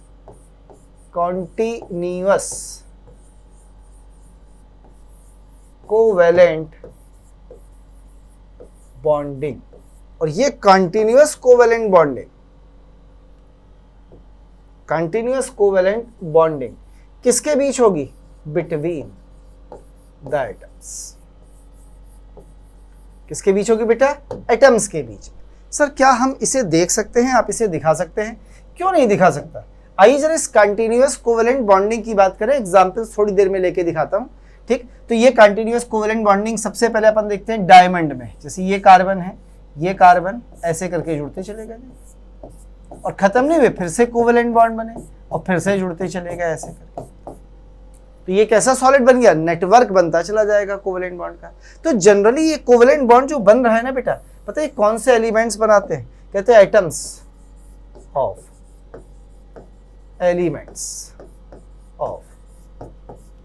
14th ग्रुप नॉर्मली, यानी और भी बनाते हैं पर 14th ग्रुप नॉर्मली इसे ज्यादा बनाना पसंद करते हैं। कैसे पसंद करते हैं, जैसे मैंने भी आपको दिखाया एक एग्जाम्पल, किसका एग्जाम्पल दिखाया, डायमंड का। और एग्जाम्पल से मिलाऊंगा आपको। थोड़ा सा आगे बढ़ जाते हैं, जरा पहले अपन बात कर लें नेचर ऑफ सॉलिड। तो हम बोलते हैं नेचर ऑफ सॉलिड कैसा है नेचर ऑफ सॉलिड कैसा है, वेरी हार्ड, बहुत ज्यादा है बेटा हार्डनेस। तीसरे नंबर पर आ जाते हैं, और तीसरे नंबर पर मैं इसमें बात करता हूं मेल्टिंग पॉइंट्स। मैं इसमें बात करता हूं बेटा मेल्टिंग पॉइंट्स। कहता है मेल्टिंग पॉइंट्स कैसे हैं, वेरी हाई, बहुत ज्यादा है। मेल्टिंग पॉइंट्स कैसे हैं बेटा, वेरी हाई, बहुत ज्यादा होते हैं इनके मेल्टिंग पॉइंट। आयनिक सॉलिड्स से भी ज्यादा होते हैं इनके मेल्टिंग पॉइंट्स। सबसे लास्ट में आ जाते हैं। अब बात करते हैं कंडक्टिविटी। कंडक्टिविटी तो कहते हैं कि ये सब नॉन कंडक्टर होते हैं, यानी इसमें कंडक्टिविटी कैसी है, निल। एक्सेप्ट, बस एक एक्सेप्शन है, और वो एक्सेप्शन है ये, व्हाट इज दैट, ग्रेफाइट। ये इलेक्ट्रिसिटी को कंडक्ट करता है। और क्यों कंडक्ट करता है ये 2 मिनट में भी सिखाता हूं। मैं बात कर रहा हूं सबसे पहले एग्जाम्पल्स की। यदि एग्जाम्पल की बात की जाए तो इसके जो नॉर्मल से एग्जाम्पल है बेटा, उसमें आता है सबसे पहले नंबर पर डायमंड। एक नेटवर्क सॉलिड होता है। डायमंड के बाद इसी में आता है ग्रेफाइट, ये भी एक नेटवर्क सॉलिड होता है। ग्रेफाइट के बाद आता है बेटा SiO2, ये भी एक नेटवर्क सॉलिड है। कार्बोरेंडम या सिलिकॉन कार्बाइड, ये भी एक नेटवर्क सॉलिड है। और आता है एल्यूमिनियम नाइट्राइड। यदि हम इन सभी में देखें, डायमंड है, SiO2 है, सिलिकॉन कार्बाइड है, ग्रेफाइट है, एल्यूमिनियम नाइट्राइड है, तो इनमें जो रिपीटिंग यूनिट है वो एटम्स हैं बेटा। और ये एटम्स एक बड़ा सा नेटवर्क बनाते हैं। जरा देखें नेटवर्क कैसे बनाते हैं। तो सबसे पहले तो मैं ये बता दूं कि ग्रेफाइट जो होता है, इसमें ऐसा क्या था कि इलेक्ट्रिसिटी को कंडक्ट कर रहा था। तो देखिएगा जो ग्रेफाइट का स्ट्रक्चर है ना, वो ऐसे करके हेक्सागोनल लेयरिकल स्ट्रक्चर है, यानी एक 2 डायमेंशनल सॉलिड है इस समय। और यदि आप ध्यान से किसी भी कार्बन को देखें, किसी को भी देखिएगा, आगे ऐसी बढ़ेगा ये, किसी भी कार्बन को देखिएगा तो आपको पता चलेगा किसी भी कार्बन कि कोई भी carbon, each carbon make 3 bonds. हर कार्बन कितने बॉन्ड्स बना रहा है, 3 बॉन्ड बना रहा है यहाँ पर। इसीलिए हाइब्रिडाइजेशन sp2 होता है बेटा। इसीलिए हाइब्रिडाइजेशन इसका क्या होता है, sp2 होता है। और ट्राइगोनल शेप है, देखिए यहां से देखना, ऐसे कैसी शेप है, ट्राइगोनल। और बॉन्ड एंगल कितने हैं, 120 डिग्री के। कुछ नजर आया। इसी तरह की लेयर एक नीचे बन जाएगी, सेम ऐसी लेयर्स होती हैं जो एक दूसरे से क्या होती है बेटा, ये लेयर्स जुड़ी रहती हैं बस एक दूसरे से, ठीक, ऐसे करके। अब ध्यान से देखना, ये लेयर जुड़ी होंगी कैसे, आपस में। कलर बदल देता हूं जोड़ने के लिए, चलिए से ले लेता हूं। ये लेयर्स आपस में जुड़ी हैं ऐसे, कुछ समझ में आया, जुड़ी हुई हैं आपस में। अब यहां ध्यान से सुनना, सबसे पहले नंबर पर एक तो ये है बॉन्ड, इसकी बॉन्ड लेंथ लगभग 141.5 पिकोमीटर है ग्रेफाइट में। एक ये बॉन्ड है 2 के बीच का, ये डिस्टेंस, ये वाली जो डिस्टेंस है बेटा, ये वाली, कौन सी वाली, ये वाली डिस्टेंस, यानी 2 लेयर्स हैं ऐसे करके, ऐसे 2 लेयर्स। इन 2 लेयर के बीच की जो डिस्टेंस है वो लगभग 340 पिकोमीटर है। इसका मतलब इनके बीच में एक वीक फोर्स ऑफ अट्रैक्शन है। और जो एक इलेक्ट्रॉन बच गया है ना बॉन्ड बनाने वाला, वो इन्हीं के p ऑर्बिटल्स में प्रेजेंट होता है, जो एक दूसरे के पैरेलल होते हैं। और इसमें गोल गोल घूमते घूमते घूमते पूरी लेयर में, पूरे स्ट्रक्चर में घूमता रहता है। तो यहाँ फ्री इलेक्ट्रॉन पाए जाते हैं जो बिखरे होते हैं लेयर के बीच में, उन्हीं के कारण ये इलेक्ट्रिसिटी को कंडक्ट करता है। अब देखना, यहाँ पे डिस्टेंस ज्यादा है तो इन 2 लेयर के बीच फोर्स ऑफ अट्रैक्शन कम है, तो ये एक दूसरे पे स्लाइड करती है। इसलिए हम इसको इस्तेमाल कर सकते हैं बीच में, क्योंकि स्लाइड कर सकती हैं। तो इसमें एक प्रॉपर्टी पाई जाती है जिसे कहते हैं ल्यूब्रिकेटिंग, लुब्रिकेटिंग प्रॉपर्टी, ये इसके अंदर पाई जाती है। कौन सी प्रॉपर्टी है, लुब्रिकेटिंग। लेकिन यदि मैं इसकी जगह डायमंड का स्ट्रक्चर बनाता बेटा, तो जरा डायमंड के स्ट्रक्चर पर नजर डालना। ये कार्बन है, और ये 4 बॉन्ड से फिर से कार्बन जुड़े और ये कार्बन फिर से अपने अपने 4 बॉन्ड बना रहे होंगे और इससे फिर कार्बन जुड़ रहे होंगे ऐसे। देखिएगा ये भी 4 बॉन्ड बना रहा होगा, ये भी अपने 4 बॉन्ड पूरे बना रहा होगा। अब ये जो कार्बन जोड़े हैं ये फिर से अपने 4 बॉन्ड बनाएंगे बेटा सारे के सारे। तो सोचिए जो 4 बॉन्ड्स बनेंगे इनके, उनसे फिर आप कार्बन्स को जोड़ेंगे। तो जब आप कार्बन्स को जोड़ेंगे तो कितने सारे बॉन्ड्स बनते चले जाएंगे, तो एक पूरा नेटवर्क बन जाएगा। और जरा यहाँ पे एक खास बात देख ली जाए छोटी सी, और वो खास बात यहाँ पे ये है कि आप किसी एक कार्बन को पकड़िए, ये रहा, पकड़ लिया, ये रहा, इसके बॉन्ड्स देखिए कितने हैं, कितने बॉन्ड्स है 4। किसी को भी देखो तो कहते हैं यहाँ पे ईच कार्बन, जितने भी कार्बन है मेक 4 बॉन्ड, यानी यहां ज्यादा स्ट्रॉन्ग बॉन्डिंग है, ज्यादा स्ट्रॉन्ग नेटवर्क है, इसीलिए ये ज्यादा हार्ड होगा और ये सॉफ्ट होगा या कम हार्ड होगा। क्योंकि यहाँ पे बॉन्ड्स कम बन रहा है तो अट्रैक्शन कम है, यहाँ नेटवर्क ज्यादा जबरदस्त है, भयंकर नेटवर्क है बेटा। तो यहाँ पर जो आपका होगा मेल्टिंग पॉइंट बहुत हाई होगा, फोर्स ऑफ अट्रैक्शन बहुत होंगे, हार्डनेस बहुत ज्यादा होगी, किसकी, डायमंड की। तो ये किसका स्ट्रक्चर है, डायमंड का। इसी तरह से बेटा यदि आपको SiO2 बनाना है, अब मान लो सिलिकॉन कार्बाइड बनाना है तो अल्टरनेट सिलिकॉन और कार्बन रख दो। कैसे, ये भी बता देता हूँ। यदि उसने पूछा कि what is the structure of silicon carbide, तो अपन कैसे बनाएंगे, देख ले, ये एक सिलिकॉन रखा, ये इसके 4 बॉन्ड्स और यहाँ कार्बन बना। अब ये कार्बन के 4 बॉन्ड्स, इस कार्बन के भी 4 बॉन्ड्स, इस कार्बन के भी 4 बॉन्ड्स, इसके भी 4 बॉन्ड। लेकिन अब कौन आएगा, चलो SI का कलर बदल दो, थोड़ा अलग सा दिखेगा। SI को थोड़ा सा कलर बदल के येलो कर दे, ये SI रखा। अब यहाँ कौन आएगा, फिर से silicon, silicon, silicon, silicon, silicon, silicon, silicon, silicon, silicon, silicon, silicon, silicon. अब ये सिलिकॉन फिर 4 बॉन्ड बनाएगा और इन 4 बॉन्ड्स पे फिर कुछ ना कुछ जुड़ेगा। अब जो 3 बॉन्ड बच गए हैं इन पे फिर अपन कार्बन जोड़ देंगे। देखिए नेटवर्क बन गया सिलिकॉन कार्बाइड का। इसी तरह से यदि मैं स्ट्रक्चर सिलिकॉन ऑक्साइड का आपको बना के दिखाऊं बेटा, तो SiO2 का स्ट्रक्चर भी ऐसे ही बनता है, देखना, Si, Si, Si and so and so, O, O, Si and so, O, Si and so, बस ऐसे ही बनता चला जाएगा। देखिए स्ट्रक्चर बन गया, या भी ढेर सारे कोवेलेंट बॉन्ड इकट्ठे हो गए। पर इन सब में एक खास बात है वाकई में, यदि आप ध्यान से देखें तो इस SI को देखिए, इसने भी कितने बॉन्ड बना रखे हैं, 4।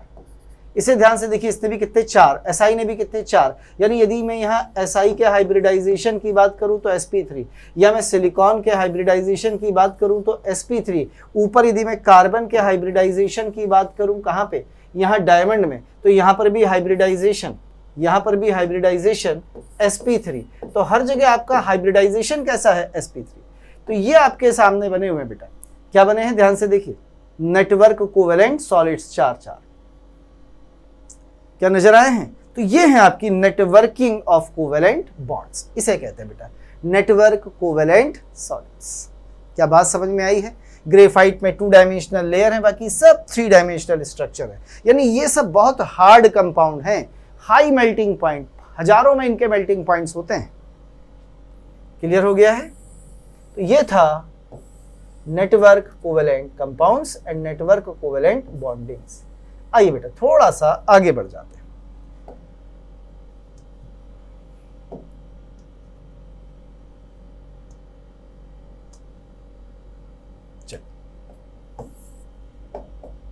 और नेक्स्ट बात कर लेते हैं सबसे लास्ट, आखिरी में इनकी, कौन से सॉलिड्स, मेटालिक सॉलिड्स। किस नंबर पर, 4 नंबर। आइए इनसे मिलते हैं। मेटालिक सॉलिड्स कौन बनाता है, बड़ा आसान है बताना, मेटल्स बनाते हैं, और कौन बनाएगा। इसमें भी वही सारी चीजें आनी है। कंस्टिट्यूएंट पार्टिकल्स कौन है, फोर्स ऑफ अट्रैक्शन क्या है। तो जरा याद करिए, मैंने आपको क्या कंस्टिट्यूएंट पार्टिकल्स बताए थे। मैंने आपको कंस्टिट्यूएंट पार्टिकल्स बताए थे मेटल के kernels, and core electron, core electrons, या क्या बताया था, सी ऑफ डिलोकलाइज्ड इलेक्ट्रॉन, और क्या बोला था, सी समुद्र जैसा of delocalised electrons. Force of attraction क्या था, याद करिए, फोर्स ऑफ अट्रैक्शन था मेटेलिक बॉन्डिंग। किसके बीच बॉन्ड बना था, मेटल कर्नेल और कोर ऑफ इलेक्ट्रॉन के बीच। तो मेटेलिक बॉन्ड बिटवीन किसके बीच, metal kernel and core electron के बीच जो बॉन्ड बना था मेटेलिक, वही था आपका फोर्स ऑफ अट्रैक्शन।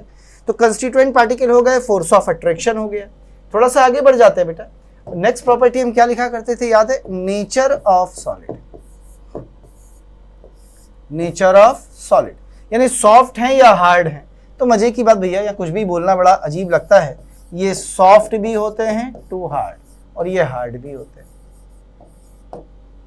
जहां मेटेलिक बॉन्ड स्ट्रांग होता है, नंबर ऑफ मेटेलिक बॉन्ड ज्यादा है, वो हार्ड है, जहां कम है वो सॉफ्ट है। फॉर एग्जाम्पल पे आ जाए, यदि मैं यहाँ सोडियम ले लूं बेटा तो ये सॉफ्ट होता है।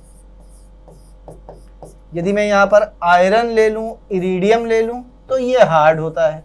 और दोनों ही कैसे सॉलिड हैं, मेटेलिक सॉलिड हैं। तो ये सॉफ्ट टू हार्ड होते हैं, यानी ये सॉफ्ट भी होते हैं और ये बेटा हार्ड भी होते हैं। ये इनमें खास बात है। जैसे सोडियम सॉफ्ट है, आयरन हार्ड है, इरिडियम हार्ड है, सिल्वर थोड़ा इनके बीच का होता है। आगे आ जाते हैं। अब बात करते हैं नेचर ऑफ बॉन्डिंग के बाद कंडक्टिविटी। मेटल्स हैं भाई, फ्री इलेक्ट्रॉन्स हैं, तो इनकी कंडक्टिविटी कैसी है, हाई, बहुत ज्यादा है, high. Thermal and electrical conductivity, ये हाई क्यों है बेटा, due to the presence of mobile core electron.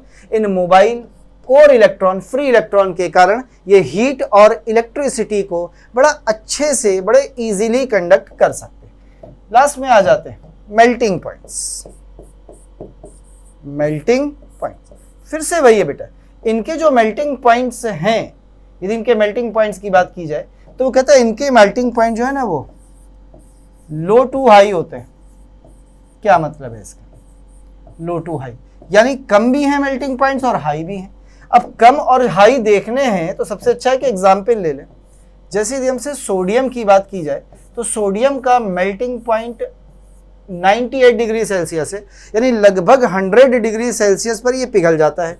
इसकी जगह यदि हम सिल्वर का ले लें तो ये 962 डिग्री सेल्सियस के करीब होता है। यानी यदि चांदी पिघलानी है तो ज़्यादा टेम्परेचर और सोडियम पिघलाना है तो देखो कितना कम टेम्परेचर। तो मेल्टिंग पॉइंट कम भी हैं और मेल्टिंग पॉइंट ज़्यादा भी हैं, डिपेंड कर रहा है कि वो सॉफ्ट है या हार्ड। सॉफ्ट है तो आराम से पिघल जाएगा। अब सीजियम की बात कर, सीजियम भी तो एक मेटल है ना, इसकी जगह यदि मैं सीजियम की बात कर लेता है यहाँ सीजियम, तो इसका मेल्टिंग पॉइंट तो और गजब है, 29 डिग्री सेल्सियस। इतने पर ये मेल्ट हो जाएगा सीजियम लोगे तो ये डिपेंड कर रहा है कि वो सॉफ्ट है, फोर्स ऑफ अट्रैक्शन कम है या फोर्स ऑफ अट्रैक्शन ज़्यादा है। सबसे लास्ट में आते हैं बेटा एग्जाम्पल। अब मुझे तो ऐसा लग रहा है इतने सारे एग्जाम्पल लिखे हैं, लेकिन फिर भी चल हमेशा लिखते रहे हैं तो फिर से लिख देते हैं एग्जाम्पल। यदि एग्जाम्पल की बात की जाए बेटा तो एग्जाम्पल कौन है, जैसे सोडियम एक मेटल है, सिल्वर एक मेटल है, कॉपर एक मेटल है, और कोई लिख दो, आयरन एक मेटल है, जिंक एक मेटल है। ये सारे के सारे जितने भी मेटल्स, मैग्नीशियम ले लीजिए, जिंक ले लीजिए, ये सारे के सारे कैसे सॉलिड्स हैं, मेटेलिक सॉलिड्स होते हैं। लीजिए कहीं कोई डाउट हो बताइए। इतने सॉलिड्स को पढ़ने के बाद यदि मैं इन सॉलिड्स का मेल्टिंग पॉइंट ऑर्डर देखो, कौन सा ऑर्डर देखो, मेल्टिंग पॉइंट ऑर्डर, तो इनका जो मेल्टिंग पॉइंट ऑर्डर होगा वो कुछ ऐसा देखने को मिलेगा आपको। सुनिएगा, सबसे ज्यादा, सबसे हाई मेल्टिंग पॉइंट्स किसके मिलेंगे बेटा, कोवैलेंट सॉलिड्स के, सबसे ज्यादा, इनसे ज्यादा किसी के नहीं। कोवेलेंट के बाद दूसरे नंबर पर आपको मिलेंगे किसके? आयोनिक सॉलिड्स, ये दूसरे नंबर पर आएंगे। तीसरे नंबर पर आपको मिलेंगे मेटालिक सॉलिड्स, मेटालिक सॉलिड्स, और सबसे कम मिलेंगे मॉलिक्यूलर सॉलिड्स, मॉलिक्यूलर सॉलिड्स सबसे कम मिलेंगे किसके? Molecular solids. और यदि मैं इस ऑर्डर को बंद कर लूं ऐसे,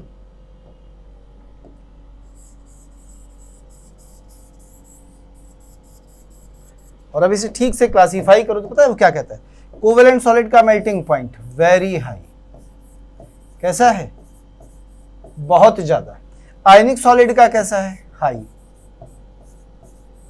ज्यादा। मेटेलिक सॉलिड के कैसे हैं? अभी बताया, लो टू हाई, यानी लो भी हैं और हाई भी हैं, लेकिन मॉलिक्यूलर सॉलिड्स के मेल्टिंग पॉइंट हमेशा लो है। तो ये ऑर्डर है किसका? मेल्टिंग पॉइंट्स का ऑर्डर है भैया।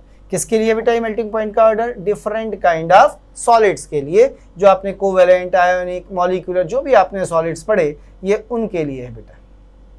लीजिए, कहीं कोई डाउट हो किसी चीज में, कुछ ना समझ में आया हो आपको, बताइए। ये था टाइप ऑफ क्रिस्टलाइन सॉलिड। थोड़ी रिदम टूट गई थी लाइट जाने के कारण, लेकिन चलिए फिर भी उम्मीद करता हूँ आपको समझ में तो आ ही गए होंगे। कोई इतनी कठिन चीज़ तो नहीं थी जो हम लोगों ने पढ़ी, बिल्कुल सिंपल आसान सी चीज़ थी। मैं वापस ले आता हूँ आपको पूरे पे, धीरे धीरे नीचे चलते हैं, जो जो हम पढ़ के आए सारा पढ़ लेते हैं। अभी बड़ा कर दूंगा बेटा, एक बार ले आऊँ। चलिए, कहाँ जा रहे हो भाई?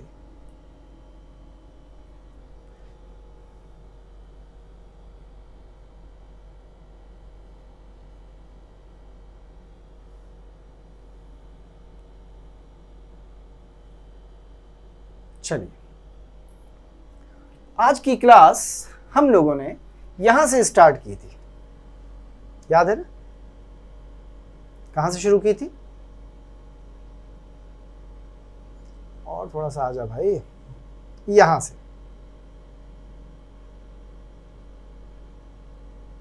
चलिए,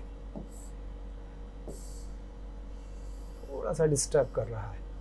चलिएगा, आइसोट्रॉपी, अनआइसोट्रॉपी से। आइसोट्रॉपी बोला था जब सब्सटेंस की फिजिकल और मैकेनिकल प्रॉपर्टी सभी डायरेक्शन में सेम हो जाएं तो वो आइसोट्रॉपिक होता है, और अलग अलग डायरेक्शन में डिफरेंट हो जाएं तो वो अनआइसोट्रॉपिक होता है। इस तरह से हर डायरेक्शन में सेम थी तो मैंने आइसोट्रॉपिक बोला, अलग अलग डायरेक्शन में अलग अलग थी तो मैंने अनआइसोट्रॉपिक बोला। हमने बोला क्रिस्टलाइन सॉलिड अनआइसोट्रॉपिक हैं, रीजन बताया था बेटा मैंने आपको, एमॉर्फस सॉलिड आइसोट्रॉपिक होते हैं। आगे बढ़ जाते हैं थोड़ा सा। फिर हमने क्या किया था कि हमने टाइप्स ऑफ क्रिस्टलाइन सॉलिड्स की बात की थी। हमने कहा था कि on the basis of nature of constituent particle and force of attraction, जो क्रिस्टलाइन सॉलिड है वो 4 टाइप के हैं, आयनिक, मॉलिक्यूलर, कोवेलेंट, मेटेलिक। आयनिक वो हैं जिनमें अपोजिटली चार्ज्ड आयंस पार्टिकल हैं, मॉलिक्यूलर सॉलिड के मॉलिक्यूल होते हैं कंस्टिट्यूएंट पार्टिकल, कोवेलेंट में एटम्स, और मेटेलिक में मेटेलिक कर्नेल्स और कोर इलेक्ट्रॉन्स हुआ करते थे। पहले मैंने आपको बताया कि हम कंस्टिट्यूएंट पार्टिकल्स कौन कौन से पढ़ते हैं सॉलिड स्टेट के अंदर, तो हमने बेटा सबसे पहले नंबर पर बात की थी कंस्टिट्यूएंट पार्टिकल्स की, और जो कंस्टिट्यूएंट पार्टिकल्स हम लोगों ने पढ़े थे वो कंस्टिट्यूएंट पार्टिकल पे पहले नंबर पर एटम्स आए थे। हमने एग्जाम्पल डायमंड का देखा था, आयंस आए थे, आयनिक कंपाउंड देखे थे, मॉलिक्यूल्स आए थे, बहुत सारे एग्जाम्पल हमारे सामने मॉलिक्यूल्स के थे।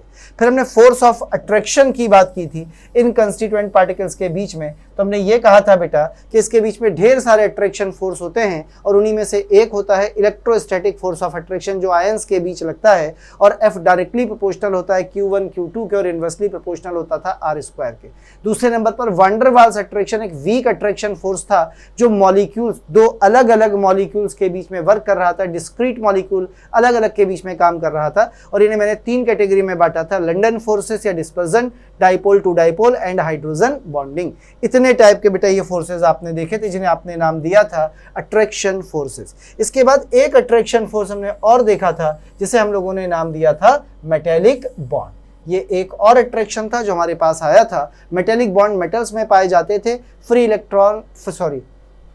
फ्री इलेक्ट्रॉन या कोर इलेक्ट्रॉन और मेटल्स के बीच में जो बॉन्ड होता था उसे मेटेलिक बॉन्ड कहा जाता था।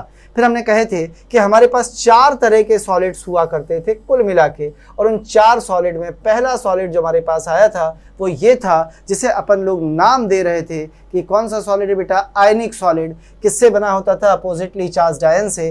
कंस्टिट्यूएंट पार्टिकल चार्ज्ड आयंस होते थे। Force of attraction strong electrostatic force of attraction या आयनिक बॉन्ड होता था। मैंने बताया था Q1 Q2 के डायरेक्टली और R स्क्वायर के इनवर्सली प्रोपोर्शनल है।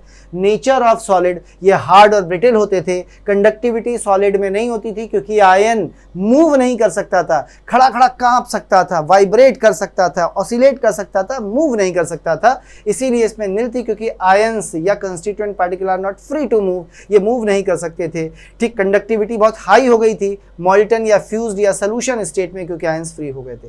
मेल्टिंग पॉइंट हाई थे क्योंकि स्ट्रॉन्ग फोर्स ऑफ अट्रैक्शन था। एग्जाम्पल जितने भी आयनिक कंपाउंड्स आपने पढ़े हैं वो सारे के सारे आयनिक सॉलिड्स होते हैं। जनरली एल्कली मेटल कैटायन और एल्कलाइन अर्थ मेटल कैटायंस इन्हें बनाते हैं अच्छी इलेक्ट्रोनेगेटिविटी के नॉन मेटल्स के साथ। दूसरे नंबर पर जो आपने सॉलिड्स पढ़े थे बेटा उन्हें आपने नाम दिया था मॉलिक्यूलर सॉलिड्स, और ये बनते थे अलग अलग मॉलिक्यूल्स के बीच में, यानी इनके कंस्टिट्यूएंट पार्टिकल मॉलिक्यूल्स होते थे। Force of attraction van der वाल एक वीक फोर्स था जो मॉलिक्यूलर वेट और साइज के डायरेक्टली प्रोपोर्शनल होता था। 3 कैटेगरी में डिवाइड किया था। London force non polar molecule जिनके डाइपोल मोमेंट 0 होते हैं उनमें काम करता है। ये सॉफ्ट सॉलिड होते हैं, इनके मेल्टिंग पॉइंट बहुत कम होते हैं, जैसे आयोडीन सॉलिड होता है, कार्बन डाइऑक्साइड सॉलिड होता है, नेफ्थलीन की बॉल सॉलिड्स होती हैं, ये सारे होते हैं। दूसरे नंबर पर आया था जिसको आपने नाम दिया था डाइपोल टू डाइपोल अट्रैक्शन। ये डाइपोल टू डाइपोल अट्रैक्शन किसके बीच बेटा काम कर रहा था, ये काम कर रहा था 2 पोलर मॉलिक्यूल्स। आ जा भाई नीचे, चलिए। डाइपोल टू डाइपोल अट्रैक्शन किसके बीच काम कर रहा था, पोलर मॉलिक्यूल्स के बीच में जिसका डाइपोल मोमेंट 0 नहीं था। ये भी सॉफ्ट सॉलिड थे, लो मेल्टिंग पॉइंट थे, जैसे SO2 सॉलिड, ICl सॉलिड, क्योंकि ये पोलर मॉलिक्यूल है बेटा। हाइड्रोजन बॉन्डेड, इसमें हाइड्रोजन बॉन्डिंग प्रेजेंट होती थी, और हाइड्रोजन बॉन्डिंग तब होती है जब फ्लोरीन ऑक्सीजन नाइट्रोजन से जुड़े हाइड्रोजन हो। ये कंपैरेटिवली ऊपर वालों से हार्ड है, बहुत हार्ड नहीं पर कंपैरेटिवली हार्ड है। मेल्टिंग पॉइंट्स इनके भी कम है, जैसे आइस होता है, सॉलिड अमोनिया होती है, बोरिक एसिड होता है। मेल्टिंग पॉइंट्स की बात की जाए तो इनके मेल्टिंग पॉइंट्स कैसे होते थे, लो होते थे। कंडक्टिविटी इनकी बहुत पुअर या निल होती है, ये इंसुलेटर होते हैं। तीसरे नंबर पर आए थे, इन्हें नाम दिया था नेटवर्क या कोवेलेंट सॉलिड्स। तो नेटवर्क या कोवेलेंट सॉलिड जेंट बड़े सॉलिड होते थे। इसमें कंस्टिट्यूएंट पार्टिकल एटम्स होते थे, जनरली 14th ग्रुप एलिमेंट के एटम्स लिए जाते थे। ऐसा नहीं कि और किसी के नहीं ले सकते, जनरली लिखा है बेटा, ठीक है। इसमें force of attraction covalent bond लगातार एक नेटवर्क बनाते थे, जाल बनाते थे। इसमें उलझ जाता है, जाल बहुत स्ट्रांग होते हैं, मकड़ी का जाल देखा ना कितना स्ट्रांग होता है, ऐसे एक जाल बना देते थे। Continuous covalent bonding between the atoms, ये फोर्स ऑफ अट्रैक्शन था। नेचर ऑफ सॉलिड बहुत हार्ड होते थे, मेल्टिंग पॉइंट बहुत ज्यादा होते हैं बेटा। कंडक्टिविटी ग्रेफाइट को छोड़कर किसी में नहीं पाई जाती। एग्जाम्पल डायमंड ग्रेफाइट, ये सब मैंने आपको बताए थे। और ग्रेफाइट में कंडक्टिविटी का मैंने आपको रीजन भी बताया था, क्योंकि इसमें फ्री इलेक्ट्रॉन होता है जो पाया जाता है कहां पर, ऐसी हेक्सागोनल लेयर्स के बीच में। और ग्रेफाइट में हर कार्बन कितने बॉन्ड्स बनाता है, केवल 3 बॉन्ड्स, लेकिन बाकी सब में जो भी आपके कार्बन्स थे, दूसरे एटम थे, वो कितने बॉन्ड बना रहे थे, 4, या कार्बन ने 4 बनाए थे। इसके नीचे SiC में सिलिकॉन कार्बाइड ने भी बेटा 4 बॉन्ड बनाए थे। SiO2 में Si ने भी 4 बॉन्ड बनाए थे। सबके हाइब्रिडाइजेशन sp3 थे, केवल इसका हाइब्रिडाइजेशन sp2 होता था।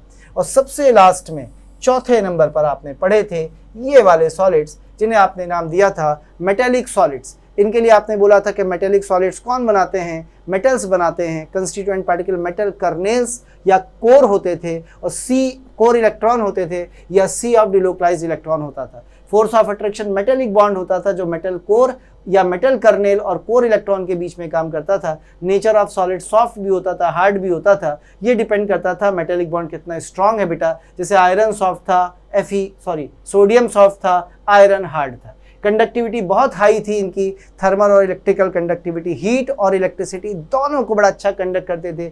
Melting point low to high होते थे। सोडियम, सीजियम, इनके मेल्टिंग पॉइंट कम है एल्कली मेटल्स के, जबकि ट्रांजिशन मेटल्स के मेल्टिंग पॉइंट बहुत हाई होते हैं। Example different kind of metals ली थी। फिर मैंने आपको सबसे आखिर में बताया था बेटा कि मेल्टिंग पॉइंट ऑर्डर सबसे ज़्यादा कोवेलेंट सॉलिड्स में होता है, फिर आयनिक सॉलिड में होता है, फिर मेटेलिक में होता है, और सबसे कम मॉलिक्यूलर सॉलिड्स में होता है। ये थे टाइप ऑफ क्रिस्टलाइन सॉलिड्स। आगे चलेंगे हम लेटिस पॉइंट क्या होता है ये सीखेंगे, यूनिट सेल क्या होते हैं ये सीखेंगे, और 7 क्रिस्टल सिस्टम एंड 14 ब्रावायस लेटिसेस क्या होते हैं ये सीखेंगे अगली क्लास में। लेकिन लगाएंगे सबसे पहले इन 2 लेक्चर के कुछ क्वेश्चंस अगली क्लास में। आज केवल यहाँ तक। शुक्रिया, धन्यवाद, थैंक यू।